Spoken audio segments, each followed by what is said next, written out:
Restaurant స్టైల్లో vegetable fried rice అండి. Taste అదిరిపోయింది. ఏమాత్రం లేట్ చేయకుండా ఇంగ్రీడియంట్స్ చూసేద్దాము.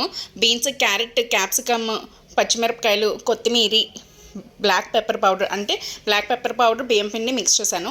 అల్లం వెల్లుల్లి paste, green chilli sauce, and tasting salt. ముందుగా బాయిల్ చేసి పెట్టుకోవాలి రైస్. అండ్ పొడి పొడిగా ఉడికించుకుంటేనే ఈ ఫ్రైడ్ రైస్కి టేస్ట్ అని బాగా గుర్తుపెట్టుకోండి. ముద్దగా వస్తే టేస్ట్ బాగోదు. ఇప్పుడైతే మనం ఐరన్ పెనం మీద చేసేస్తున్నాము. అప్పుడైతే బయట టేస్ట్ ఎగ్జాక్ట్ ఉండదు. అండ్ ఆయిల్ వేసుకొని క్యారెట్, క్యాప్సికమ్, బీన్స్ అలా టాస్ చేసేసుకోవాలన్నమాట. అల్లం వెల్లుల్లి పేస్ట్ వేసేసుకొని అండ్ గ్రీన్ చిల్లీ సాస్ ఈ స్టేజ్లోనే వేసేసుకోవాలండి. నేను చూపించడం మర్చిపోయాను.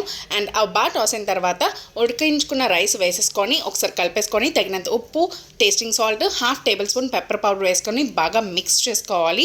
చూస్తున్నారు కదా, మంచిగా వచ్చింది, వైట్ది అనమాట. అందరికీ కొందరికి సాఫ్ట్ ఇష్టపడతారు కదా, అందుకే అనమాట. అండ్ కొత్తిమీర లాస్ట్లో జల్లించుకుంటే ఆహా టేస్ట్ అదిరిపోద్ది. Green chilli sauce raita.